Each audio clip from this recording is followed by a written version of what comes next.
Hello, everyone. Welcome to another episode of You Can't Do That Anymore, a movie podcast where we look back on old movies and find the problematic issues or if things haven't aged well or anything that in 2020 might need a little cleaning up. As always, I am your host, Blake Schultz. With me are my co-hosts, Terrence Tatum Hello. and Anastasia Washington. Hello. I was trying to be Terrence. Nobody can do Terrence. I feel so bad for anyone who listens to any podcast with Terrence and I because they're like, why is this child with this baritone man? And we're joined with a very special guest today, the co-host of the Hysterical podcast with our own Anastasia. She also co-hosted Cocktails with Stan Lee and is a consulting writer on many books. Jenna Busch is here. How are you? Hello. See, I tried it too. Didn't work, but I tried. Thank you. I think that was the closest we've had. Yeah, that's I just if it helps, what I did a short Star Wars film 1,000 years ago, and it was called R Wars because it was Star Wars with pirates, and they wouldn't let me say R because I sound like a Yorkie. So yeah. Well, So I need to find this. Oh, you can't. She made sure you can't find it. I scrubbed it off. Wow. You best start believing in Star Wars with pirates. See, Yorkie. There you go. And this week, we are picking one of my favorite movies of all time, Back to the Future.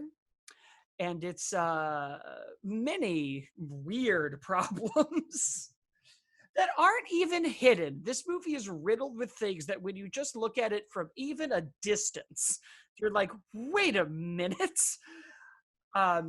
But before we get into all of that, I want to ask everybody, and I'll start with Jenna, what was your first experience with Back to the Future, and how did you feel about it then?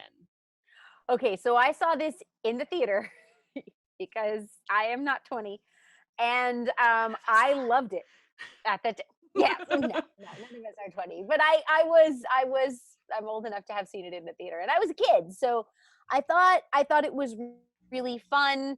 But even then, there were a couple of things that stuck out. But I think that when we were watching films in the 80s, there was a lot of stuff that was problematic for, say, women, because I am one, so I figure I can say this. Yeah. Like I would get annoyed as a kid if just the only women in the movie were just draped over the male lead, or they didn't have anything to say, or they had to do certain things. And there are little moments where you're like, oh, I'm uncomfortable with that. But because it's the norm and what you're used to seeing, it's a big deal. I actually remember how much Princess Leia meant to me because there was a character that went in and saved the guys and all of that stuff. So there were things that like poked at me a little, but I accepted them because overall the movie was really fun. Anastasia? I actually saw it during the Stonehenge era. just Wait, kidding. I'm older than you. Yes, I'm yes. older It than was you. actually projected I watched on it during the Big Bang. Stonehenge. Just kidding. I actually don't remember where I saw it because I think I was 2 when it came out, but I do remember seeing it like on beta or something at home. Beta. So I feel like it would be at home viewing with my family. I remember thinking it was fun. I don't remember thinking it was my favorite of all time. I thought it was fun. I was more of an Enemy Mines kind of girl. I saw this definitely on VHS. Because when it first came out, I was like 4 or 5. Okay, VHS. I saw, not beta. I'm not That's what I that had. old. No, I saw it on VHS. Laser disc. No, I saw it on VHS. And I remember because I had an older brother who's 15 years older than me, so he would introduce me to everything. And I just remember us watching both 1 and 2 on VHS back to back. Like we owned both of them. I would have this Rolodex of VHS things, and I would pull out Back to the Future, and that's how we watched them. And I remember loving it. I was absolutely adored. Like I love anything that blends genres. Ghostbusters is one of my favorite films too. But when you start doing comedy and sci-fi, or comedy and horror and all that stuff, I'm all in. a lot of the issues that happened with this film, I was unaware of or ignorant to because I am a guy. You I'm a male. have a penis. Therefore, you are And unaware. therefore, I just didn't see them because I was like, "Oh, this is fun. It's It's that's penis how we blindness. Do. It And I'm is. like, oh Jesus! It happens all the It time. gets in your way. 'Cause Just move. I would assume that without a penis, I would have had a much higher GPA in high school. I would have focused more in college. Yeah. All those things are probably true. Yes. And then rewatching this today, I was like, oh God, yep, that penis got in the way on this one. My bad, ladies. I am so sorry. So I myself found it. We took a trip to Universal Studios when I was really young, and I didn't really know movies yet. And so it was this kind of weird thing where we would go to the theme park and then go to the hotel, and my mom or my dad would be like, put on one of the movies so he understands the rides receipt. Like that's what I got, like Terminator, E.T., Back to the Future. And I want to say it was TBS would just run the entire trilogy Yeah, it was all CBS. the time. And I would just catch it constantly. And I loved skateboarding. I loved like 80s and 50s aesthetics. And I fell in love with this movie so hard. I also was like a slacker in school. So when they were like, this movie it's the Blake Schultz story. well, there's some things I didn't do. Oh, Blake, you went back in time to make out with your mom? No, that's where it gets a little You weird. shouldn't do You that. should not. But it was definitely one of those movies that I saw enough that like by the 10th viewing, I was like, wait a minute. Why is that dude in that tree?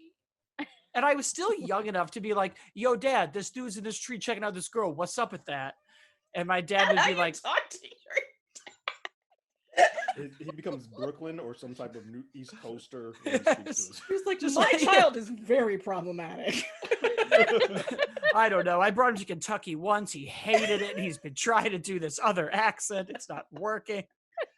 But he was like, well, I guess, and I will never forget it because he was like, I don't know, maybe that's how some people meet. I don't want to explain to you that this is just a bad character. I don't know that was a good. Eat that way. Oh no. I don't But then he meet was like, but people you that shouldn't way. do this. It was that like this really weird parenting moment where he was like, I don't know why it's in the movie. Just don't do it. Like, Fair enough. Yeah. it shouldn't have worked. He should have fallen out of that tree, been hit by a car and not gotten up. The movie's Exactly. But like, and that's where it like starts, right? That's where you start being like, Then there's also the weird thing of like, well, we just kept Biff around. I mean, sure, he tried to do horrible things, but But now he works on cars and it's cool. He waxes cars. It's fine. I guess. The part today where I don't know how I had never seen it before, the man eyes just happened. The part today, I was like, wait a minute. So you guys mean to tell me that the plan you have to get them together is that you need to go into this car and sexually assault your mother? Yeah. Yep. That was one of the things when I first watched it that I was like, But luckily you can't do it. But luckily there's a second guy that is willing and able. That will come in and fill in the part because it got weird. She starts like, well, you might be related to me. This is a little weird. So this other guy was going to tag in and be like, got it. I got the sexual assault from And here, then when we guys. go into the dance, like there's another guy that's just like, I also would like to sexually assault you. but it is a charming film. Like what? it's amazing how well this movie succeeds despite these insane concepts. Because I think even as a kid, a part of me was like, well, yeah, I mean, if you beat up the guy who tries to attack her, she would probably have a conversation with you. Like the logic in my brain was like, okay, sure, that's one way to talk to a person. She's not in real danger. And then the real danger shows up. I mean, that was like a full-on sexual assault. Like I watched it with my mom, and his hand is up her dress. oh, yeah, her legs are up in the air. Like I watched it with my mom today for the first time in forever, and my mom was like, this is bad. Like everybody is seeing this violence, this sexual assault, like open out in the open, and nobody's saying anything. And she goes, why wouldn't anybody say anything? And I was like, Mom, as victims of sexual assault and of bullying and of abuse, when did anybody speak up? And she was like, all right, you're right, it's realistic. Yeah, and also like that was such a trope of 80s films, like if and well, not just 80s, all the way back through the 50s, which is, you know, what we're looking at here as well as the 80s. But Yeah. there's always a, if I punch this guy, she will love me. This is logic, right? And then or like I'm masculine. yeah, or maybe I can pretend to have this nerd as my girlfriend or boyfriend, therefore we'll fall in love. You know, if I do the cool thing, then they'll love me. If I'm Sandy in Greece, if I wear the super tight outfit, then everyone will think I'm cool. Like it is it's a trope. such a trope. Yeah. I will say one of the shocking things that happened to me watching this was when they used a term that so many people do not say they know is a bad term for Black people, but yet I was like, but this is one of your favorite movies. So every time I say that spook is a bad word for Black people, and you say, I'm ignorant of this, I didn't know, your favorite movie says it loud and clear. That's the first time I heard that. Somehow I managed to completely, I think my brain just like shut that off. Like, nope, you don't want to hear that. So let's keep going on. Didn't completely forgot that was in the movie until I watched it. And I was like, hold on. Right? The word spook is just out here in the open in a comedy, in a PG-85 comedy. What is happening right now? Well, we could talk for hours about why this movie shouldn't be PG alone, but even like there's a scene, and even when I was a kid, it was another like moment where my parents were like, so here's the thing. And because they have this whole scene where they're all like doing music for the school and smoking outside the car, and these white people are like, I don't want to mess with no reefer addicts. And I remember being like, hey mom, what's a reefer addict? And they were like, oh, it's marijuana. And for some reason, they're using jazz stereotypes in not the 50s part of the movie. Mm-hmm. And I had to be like, I don't get it. And my mom and dad had to be like, okay, so here's the thing. There are racists and there are stereotypes. And it was so weird to, like, every time I revisited this movie, there was something else where I was like, oh, I still like it though. Yeah, but I think that the most angering thing about that situation to me is that so many people feign ignorance about this term. I'm just like, but you got a Marty McFly shirt on, so you know. It's tied so closely to like being spooky at Halloween that most people are like, it's not a bad word. It's scaring people. Mm-hmm. And you're like, yes, that's part of the problem. Make sure to put a Y on it, you know. Yeah. But don't put a Y on Black. Okay? Cover the bases. No. I think this is good advice. We should have a shirt. Like that. Take the Y, put the Y on. Not spooky. Here, but here. And don't say the and add an S to Black as well. That's a word it's like Minesweeper, where if you hit the bubble and there's no Y after, you're like, you lost. But if there's that Y. Yeah. I mean, there's an amazing sketch by Richard Pryor about terminology. Everyone should watch it, where he does a word association. I think everyone should watch that. I grew up watching that. It's great. So Jenna, we've talked a little bit about all of the sprinkles on this cupcake of it. Oh, such a cupcake. I want to start with kind of your thoughts on the voyeurism and why that was even in the movie. Because I feel like 50s, 80s, and even at the time the movie was made in the 80s, this was not okay. Well, okay, so there's not okay and there's not okay. There's the okay where you do something and people condemn you, and then there's the not okay when people say, oh, boys will be boys. So, and here's the thing. So the dad comes out, sees him on the tree branch, looking he's like, oh, this happens all the time. Should it though? And as a father of a daughter, should you not be concerned? Your daughter's room is and like, I know what's happening now. Cut down that branch. Just do that. Or install curtains. I don't know. There are simple solutions. There's a lot of solutions. My dad put up rose bushes all near our windows. Oh, see, I had a creep when I moved into a house when I was 12. I had a creepy neighbor who could see into my bedroom. So you know what blinds I never opened? The ones on that window. But it was one of those things where they say, "Oh, it's just a peeping Tom." You give it a cutesy name, then it's no big deal. But what it is someone spying on you and stalking you, and that's not cool. Invading your privacy, yeah. Yeah. Like, Yeah. even here, like when it's- Marty's like, "Oh, he's a peeping Tom," and he says it in a cute, like he used that cute term, and he says it Yeah. in a way that is like, "Oh, it's a throwaway," and it never is brought up again. I'm like, this guy, there's something wrong with him. I always Yeah. interpreted that delivery as Marty being like disappointed, though. Yeah. That he's like, "Oh my God, you're a peeping Tom." It was a I little think more he- casual than that, I feel like. I think it was casual Yeah. only because in his brain, it's his dad peeping on his mom. So overall, he's okay with it. But as us, a story like this guy doesn't know her yet.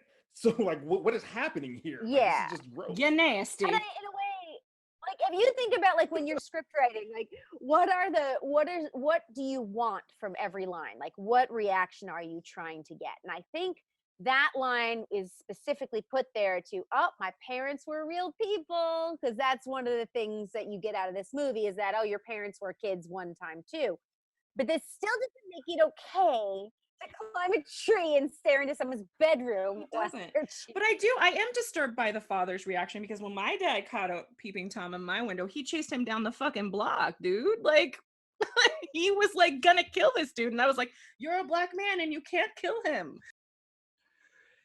Well, there's Yeah. like, it's so strange to me because I feel like they really wanted to hammer in that George McFly was like a loser and no one wanted to be with him, and that he needed this like giant makeover that really isn't in the movie.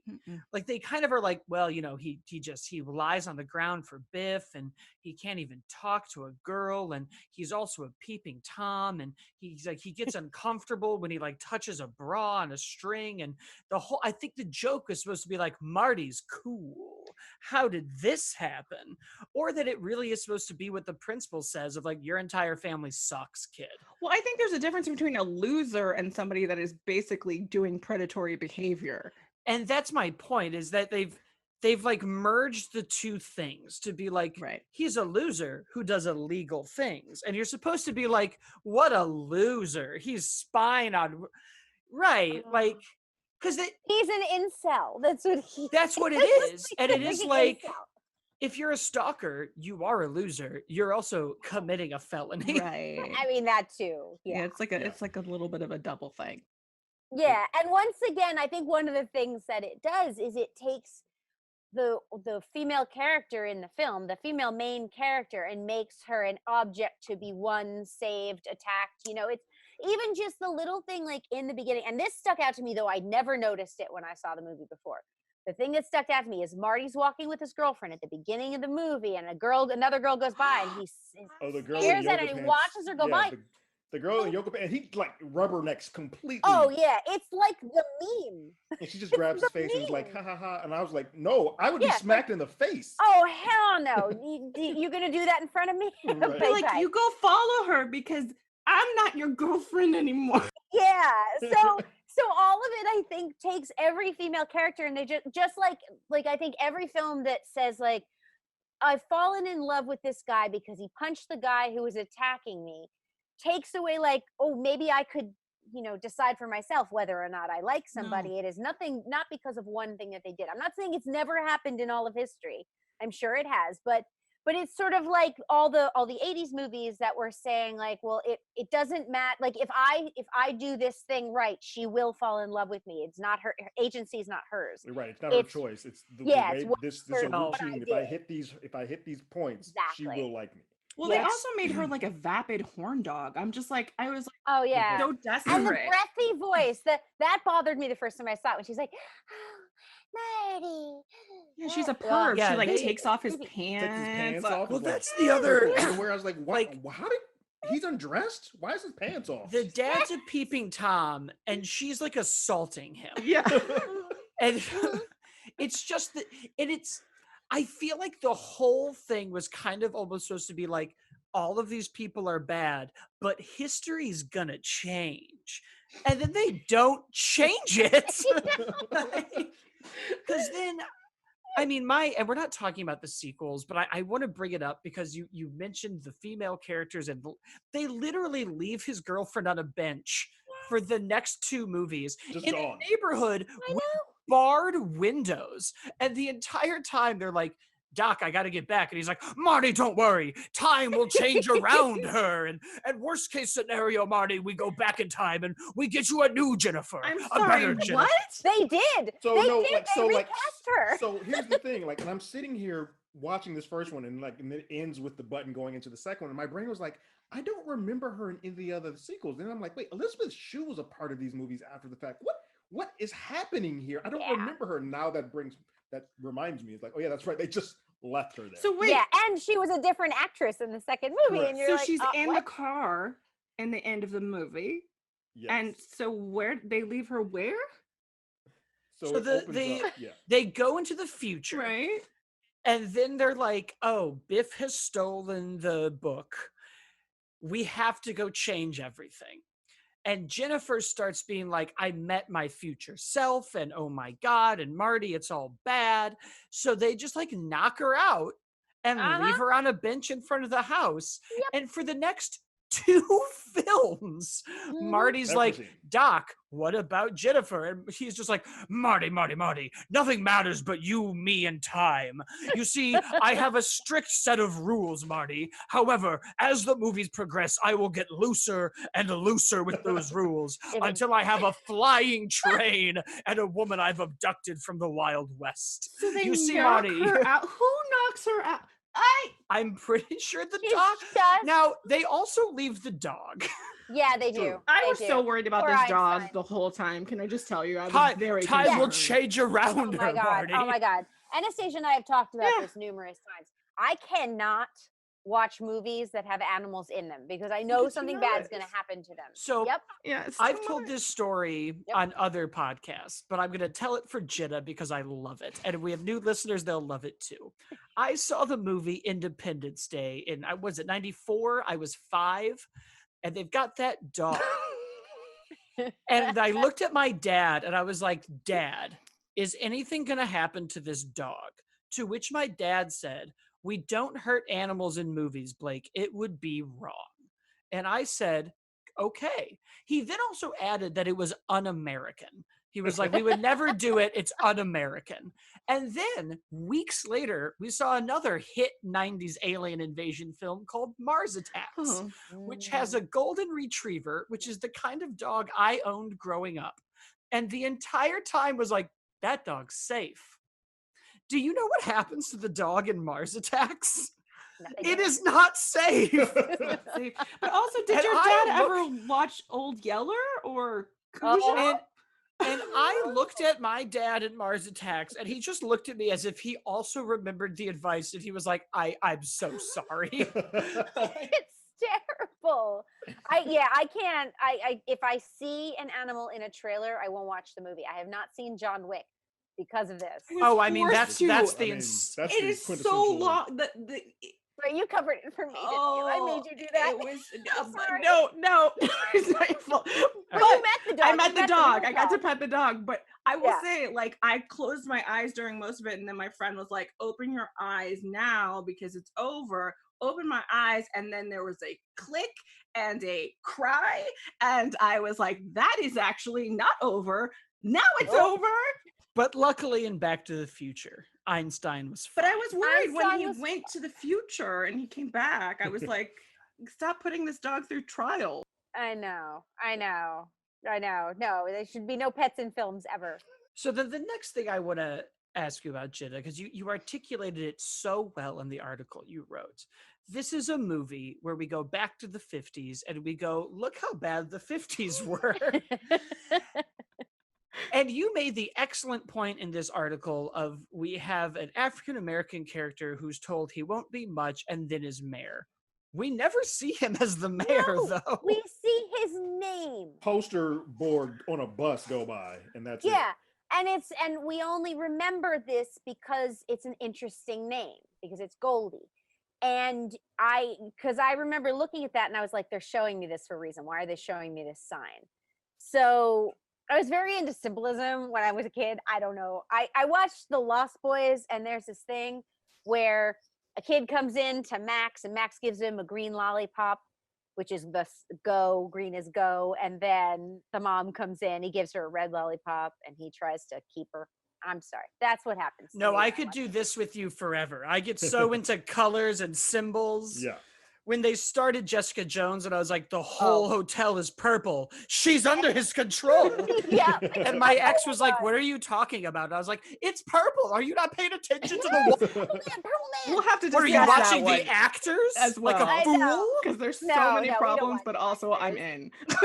Those Yes, walls but can't talk. So there's a lot of symbolism, but no, it's funny watching this. So the reason I wrote this article is we were looking at anniversaries, and it was the 35th anniversary.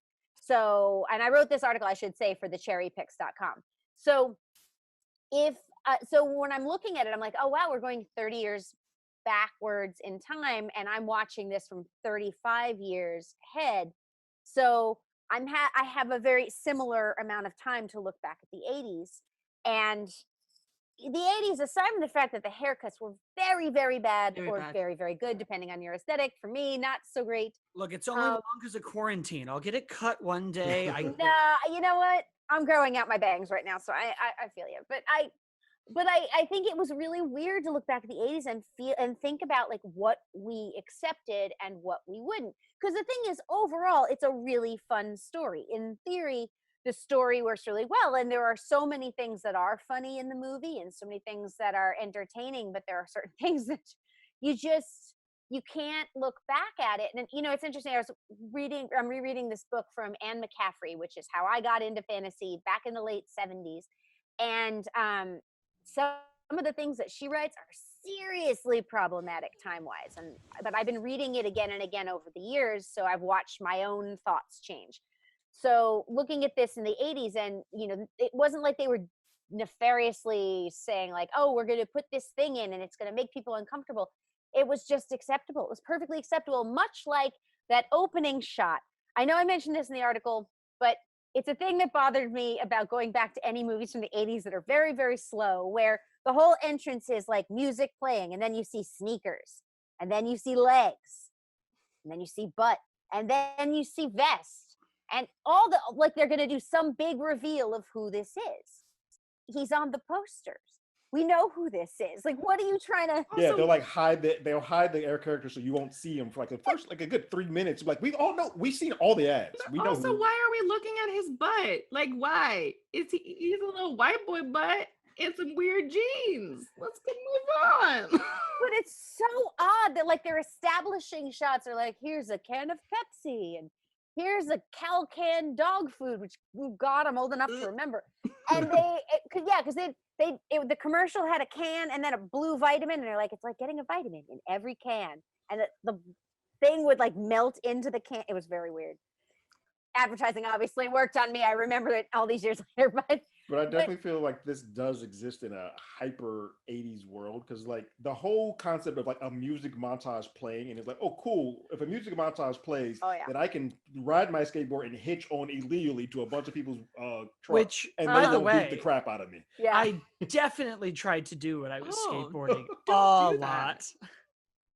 It's not gonna go well. Do that. But I will say that kind of intro is not too long. I'm like, we still kind of have those intros. Like, That's how I was Remember- taught to do it in film school. Is they were like, you have to do a Back to the Future style intro that's going to show us the theme, style, and the character without speaking. do you remember the last Die Hard? Do you remember the last Die Hard film? The fifth Die Hard movie? Yeah. No, I I try don't not to. remember anything after I 3. actively try not to. Although Well, I there like was 4. like this slow motion up his shoes, up to his butt, which I actually would like to thank the cinematography.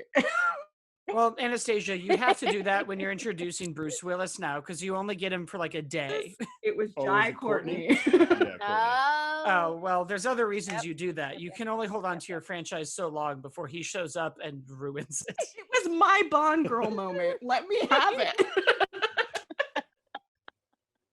It's true. But I'm just But- saying, but- we still use it. Oh, all the Let time. the equal opportunity look at this I butt. was like, That's you know. I'm already into this movie. I'm great. It's great. So It was just so weird because I was like, is this going to be Eric Stoltz? Like, No, that's- because he got replaced. he did poor get Eric. replaced. Poor Oh, Eric. poor Wouldn't There's that- a world. There's a Back to the Future world where Eric got to play Marty. I know. Alden. All right, It's now- a Well, much he did. darker Didn't he world. film It is a some very- scenes? A He good did, and 45% you The should of movie. see He them. did like 40% of the film. Yeah, it's really weird. It's really, It's really dark. weird.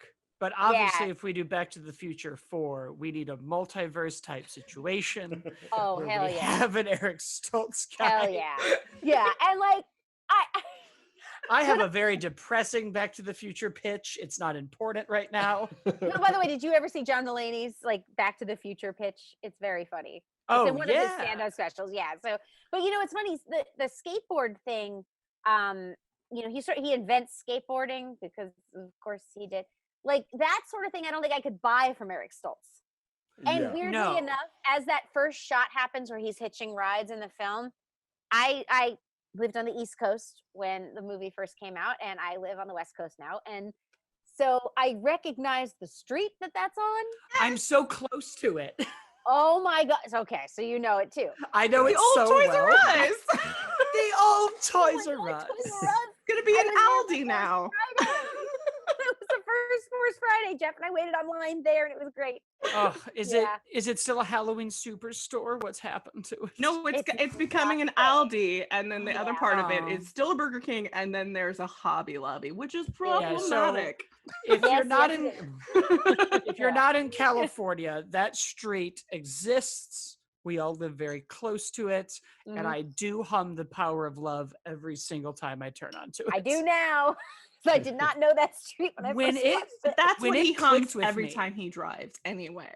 Oh. No, it's usually just Blink 182 or Eminem. And then I'm a pretty basic guy. I listen to a lot of music, but those are the two easy targets. Just imagine you're like driving along, talking like, speaking all Eminem like, and then we interrupt this broadcast because we're Where turning on the are street. you? The power love.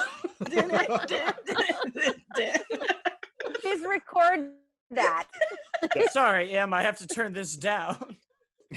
So sorry, Slim No, Shady. Most of my playlists go from like, my mom is awful, lose yourself into the music, and then there's the next song is like, but why didn't you care about me in high school? And that's just my life. Just on both sides of the spectrum, just like all. It's just too damn loud, which brings us back to Back to the Future. Too damn Uh, loud. So Jenna, it's got Yeah.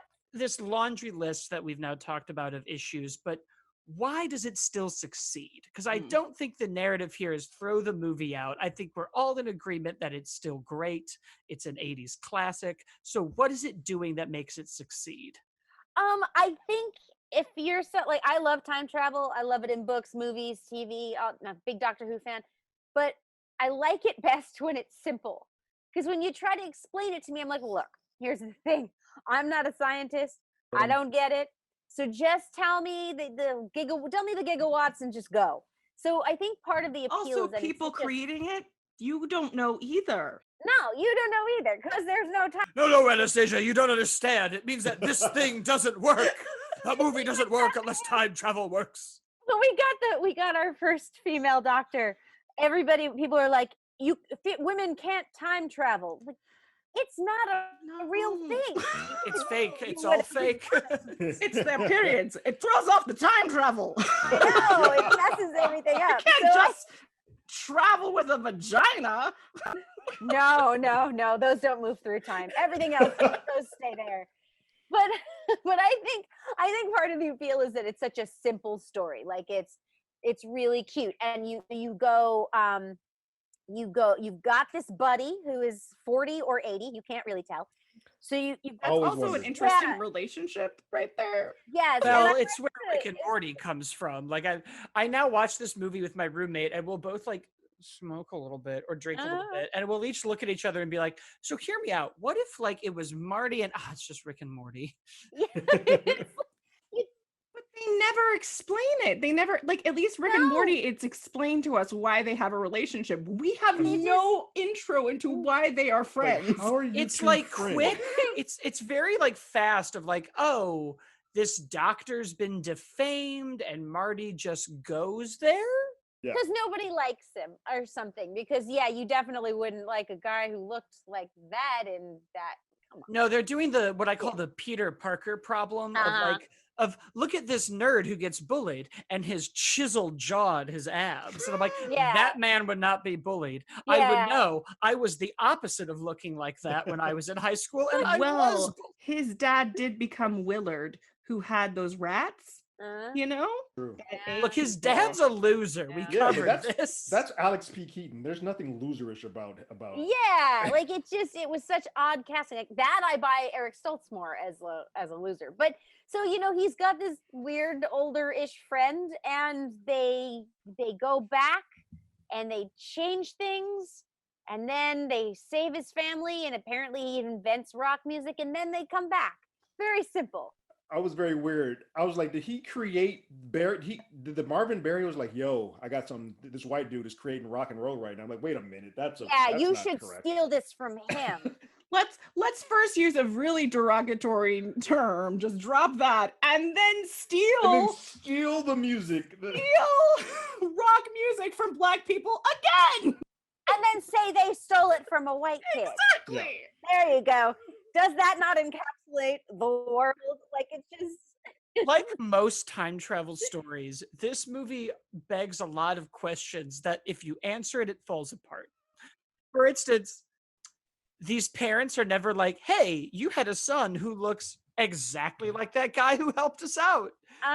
Wearing the same vest that you wear all the time? Like, he's never like, oh, I listened to the guitar riff through a phone and have now created a genre. Yes.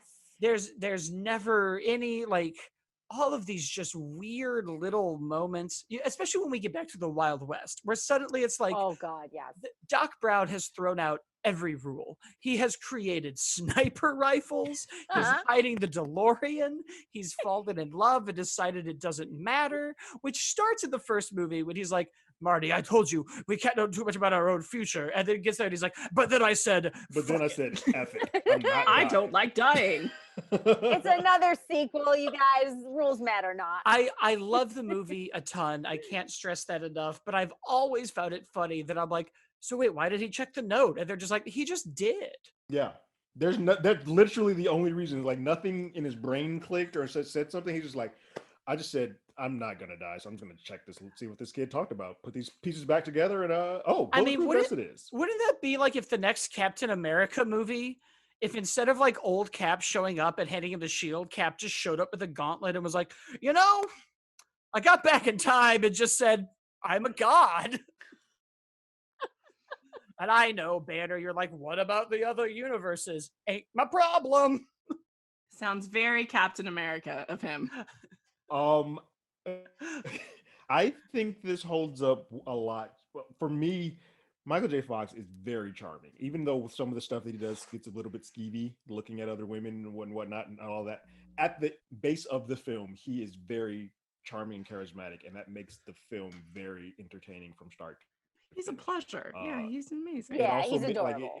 And it made the things that I think are very troubling in this movie not a little bit more digestible than they would have been had someone else been playing those parts. Because just the idea, the conceit of what he was saying to do to his mom, and anybody else's coming from anybody else, that would have been an issue. Imagine Eric Stoltz saying that. Right. If Eric Stoltz said that, I'm like, But if Tom Hanks said it, I'd be okay. They might have filmed that and they watched the dailies and were like, no, we can't. This is very rapey. I don't like it. Yeah. He's serious about what he's asking this guy to do. He actually do this. Yeah. This became not a joke.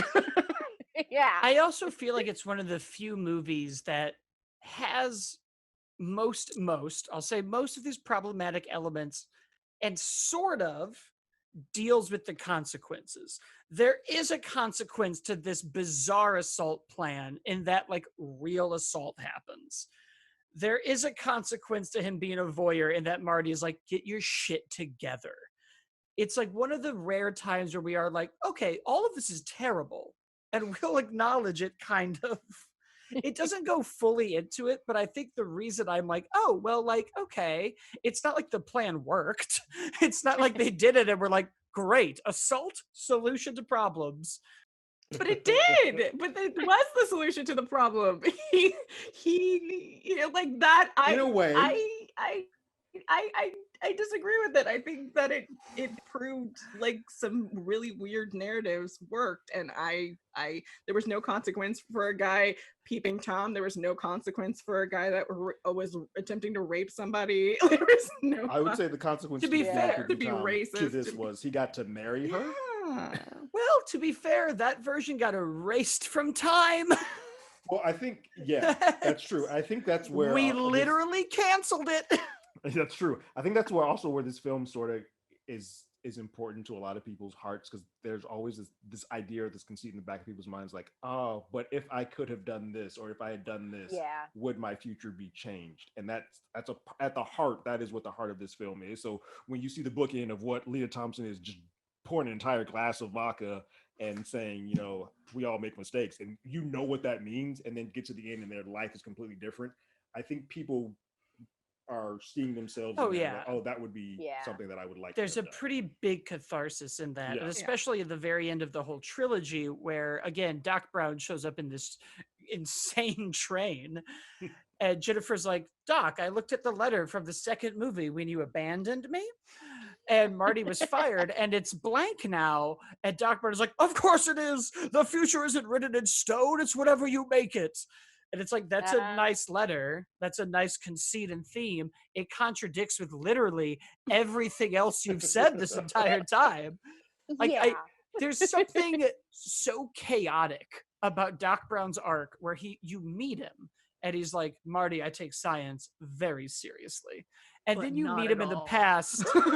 Yeah. And then you meet him in the past and he's like, Marty, nothing I do works at all. Time travel will be it.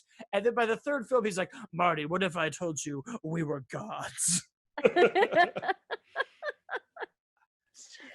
Yeah. I think it's I like this film. I just think that the fact that it is for families is problematic. Yeah. Well, yeah. That rating being PG is where it's dicey. The biggest problem with this movie is that the rating system was so different in the 80s. Mm-hmm. I believe, I'm gonna get it wrong, it was before the first PG-13 movie, I think, by a little bit. It was before Scarface, which was like, now we got to change the whole game. Which I didn't even know Scarface. I'd only watched it on like TNT or something like that. So I didn't know half of the stuff until I was much older. Yep. I remember people quoting Breakfast Club and the whole chicken can't hold the smoke thing.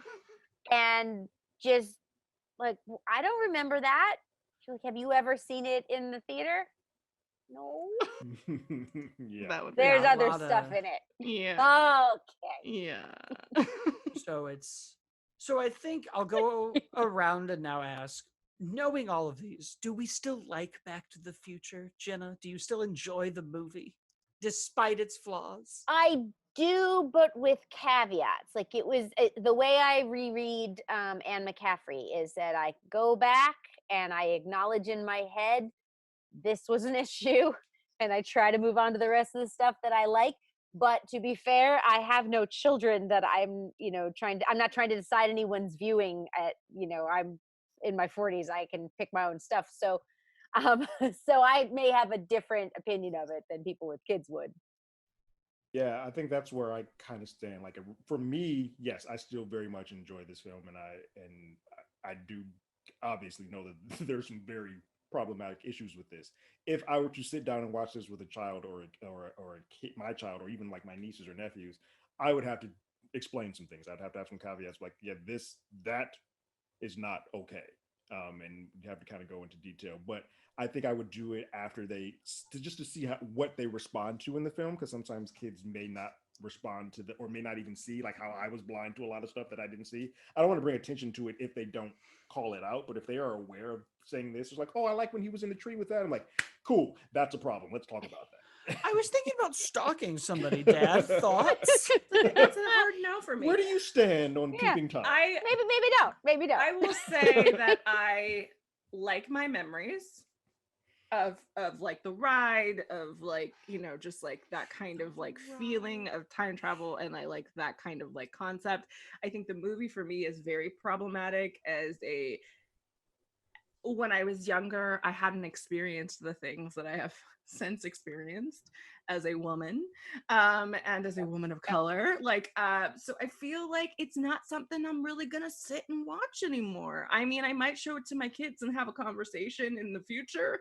I do have a flux capacitor like game and stuff like that, and I dig that kind of aesthetic, but I don't know that I'm really in the space of mind to like let me watch it. Yay! Kind of mind. Yeah, I'm in a weird place because I'll probably still put it on fairly frequently, but I think it's also a movie that I know well enough now where it's like it's just sort of there, and I know the problems, and I'll probably now whenever I watch it be like, isn't this shit kind of fucked up?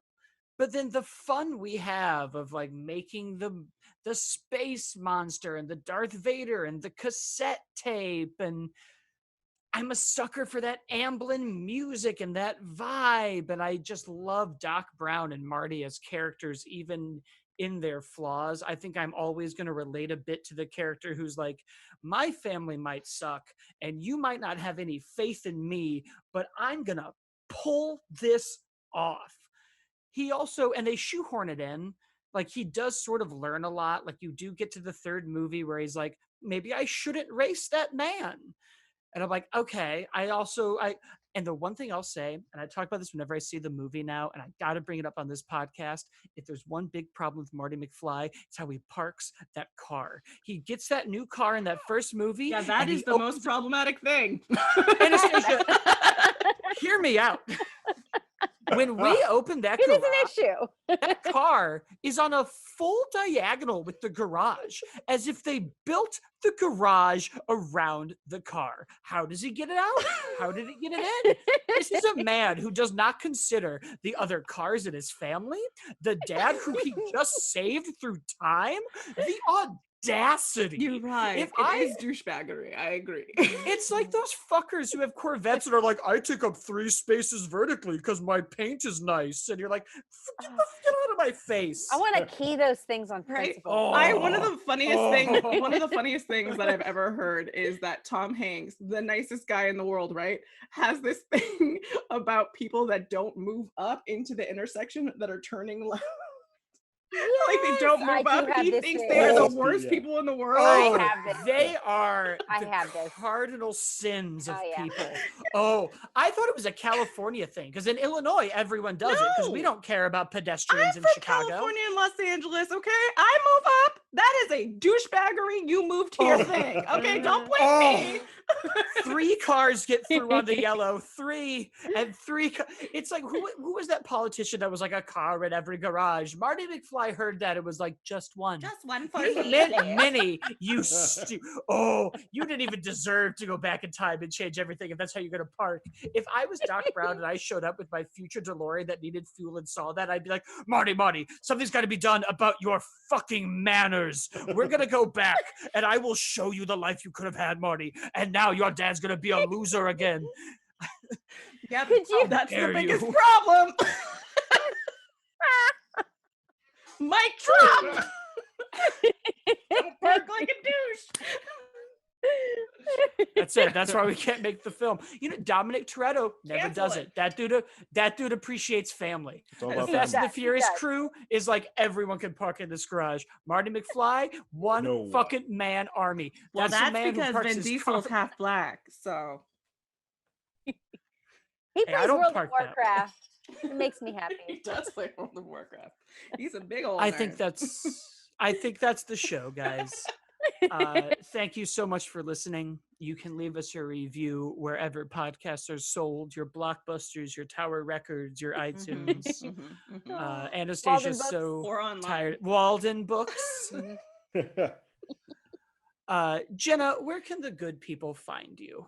You can find me on Twitter and Instagram at Jenna Busch. Busch, like the beer, not the president. And you can find me at Jenna Busch 13 on Facebook or Jenna Busch public page. I look at both of them. And I'm not the former president's daughter. I have it in all of my profiles, and no one seems to read that before they tweet at me. Don't send me pictures of your grandchildren. I don't care. I'm sure they're adorable. It's just that in 2004, I had to deal with both Busch beer at terrible high school parties and that president. That's a lot. That's a lot all at once. Oh, it was so much. So much. But you can also, I've contributed to 11 books in the Psych Geeks book series. We've got Star Wars psychology, Game of Thrones psychology, Joker psychology, Captain America versus Iron Man psychology. And I think I have a panel coming up for Dragon Con, but I'm not sure yet. If so, I'm sure it'll be on the site. Yes. Great. Those things. And Anastasia will tell you about our podcast. Yes. Oh, she will. Oh, I And will. You can. Oh, Yes, is that my cue? I talked a lot.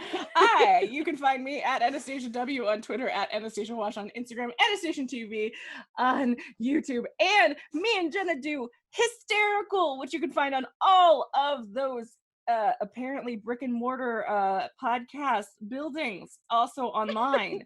That's where they are. Yeah, and Podcastomart. Podcastmart, and I believe they call it Pod and Go. Pod and Go, right? And also, I do Serial Killer, which is also on all of those podcast accessibility things. And then, of course, Terrence is at Terrence Tatum, and I'm at, as always, Blake. The two of us do a show called Hollywood Already Did It about movie reboots and remakes and sequels. And the three of us, Blake, Anastasia, and Terrence, do a show called One More Drink. That's a non-topical conversational podcast that right now is about our various first times, which always sounds dirty, but it really is just like first album. I like it a little bit, though. People are like, really? And I'm like, no, we talk about the first album we bought. How come we do a whole season on just our first time having sex? Like, that's just... Yeah, that's like, not. It's gonna be I real- was just real gonna say you guys did better than I did, because wow, that would not be No, a good no, I subject think- for a lot of podcasts. Talking about it would be shorter than it happening. Yes. I do another show called How Do You Figure about action figure collecting and collectibles. Terrence also does our Hollywood Already Did It YouTube channel, our offshoot of our podcast. That's probably everything. The show, of course, you can find on all social medias at You Can't Do That Anymore everywhere. And that was it. Jenna, this was great. Thank you so much for joining us. Thank you for having me. That was so much fun.